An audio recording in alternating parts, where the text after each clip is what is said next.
Born on December 12, 1937, in Newark, New Jersey, Conchetta Rosa Maria Franconero would one day become a global music icon known as Connie Francis. With a voice that radiated warmth and emotion, she rose to become one of the most beloved pop stars of the 20th century. Her journey from a tight-knit Italian-American household to worldwide fame was filled with triumph, resilience, and unwavering talent. Connie passed away peacefully on July 16, 2025, leaving behind a lasting musical legacy. With over 200 million records sold across the globe, Connie's impact was undeniable. She reached audiences in countries as diverse as the United States, Germany, Japan, and Australia. In 1960, she made history by becoming the first woman to top the Billboard Hot 100 with the single Everybody's Somebody's Fool. She later achieved 2 more chart-topping hits and had 53 songs appear on the charts over her career. By the time of her death at age 87, her estimated net worth stood at $25 million, a clear indicator of her success and influence. Connie's musical journey was rooted in her upbringing. Her parents, especially her father George, played a significant role in encouraging her artistic pursuits. He noticed her talent early and supported her in singing at local functions and talent shows. Their home was filled with music, love, and cultural pride, elements that helped shape Connie's identity as an artist. Living in a multicultural neighborhood, Connie was exposed to various languages and traditions. Her ability to speak Yiddish led her to perform songs in Hebrew and other languages, creating meaningful connections with global audiences.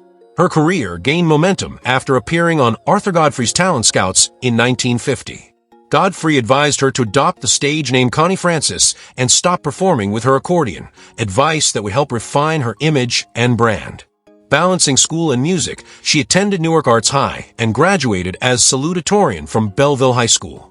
During this time, she made regular appearances on NBC's Startime Kids from 1953 to 1955, gradually gaining recognition in show business. Her early years in the recording industry weren't smooth. After signing with MGM Records in the mid-1950s, her first singles failed to chart. Nevertheless, she continued contributing vocals to soundtracks and small projects. A notable early achievement came with her duet, The Majesty of Love, with Marvin Rainwater, which sold over 1 million copies and hinted at her future success. Everything changed in 1957 when she reluctantly recorded Who's Sorry Now?, a song her father insisted she try. Initially unnoticed, the track exploded in popularity after airing on American Bandstand in early 1958. Practically overnight, Connie became a national sensation, her name suddenly known coast to coast. Riding the wave of success, she released Stupid Cupid, a lively tune written by Neil Sedaka and Howard Greenfield. Its playful energy resonated with listeners and climbed the charts, solidifying her status as a teen idol. Her voice, powerful yet emotionally rich, made her songs deeply relatable. In 1959, Connie paid tribute to her heritage with Connie Francis Sings Italian Favorites, recorded in London. The album was a massive hit, spending 18 months on the charts.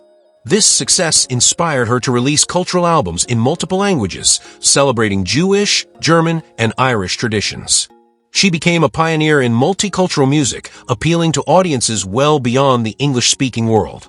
The early 1960s were a golden period for Connie. Hits like Breakin' in a Brand New Broken Heart and Don't Break the Heart That Loves You kept her on the charts. In Germany, she scored a huge hit with Die Liebe ist ein seltsames Spiel. Fluent in more than 15 languages, she used her linguistic skills to build a rare global connection with fans. In 1961, her song Where the Boys Are became a defining anthem of its time. It inspired a movie of the same name and turned Fort Lauderdale into a spring break hotspot. As her fame grew, Connie toured worldwide, performing not only for fans but also for U.S. troops during the Vietnam War and for dignitaries in various countries. Despite her professional success, Connie's personal life was marked by tragedy.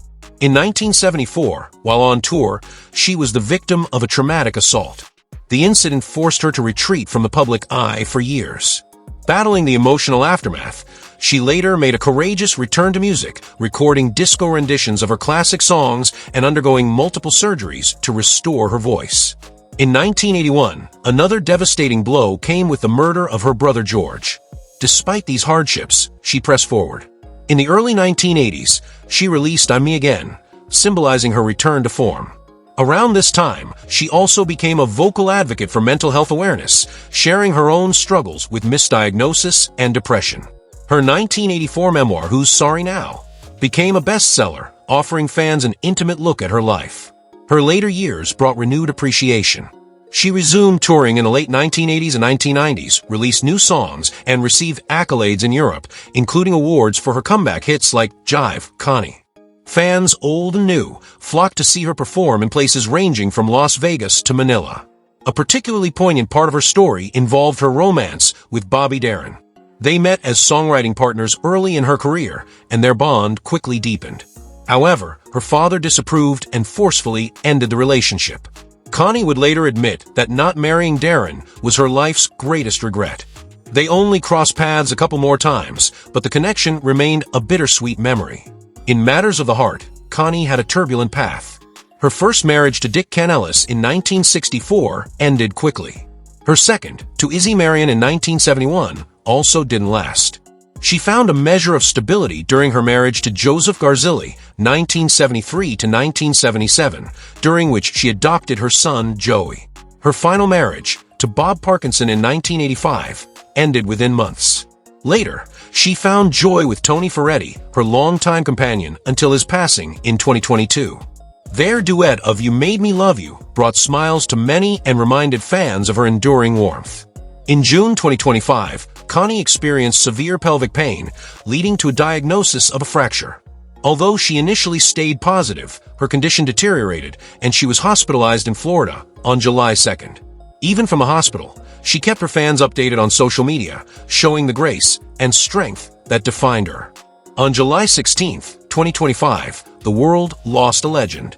The news was confirmed by close friend Ron Roberts, and tributes poured in from fans and fellow musicians alike. Her influence remained powerful even after her passing. One of her 1960s songs, Pretty Little Baby, found new life on TikTok in 2025, introducing her music to a fresh generation. Her 2017 memoir, Among My Souvenirs, offered a final, reflective look at her extraordinary life.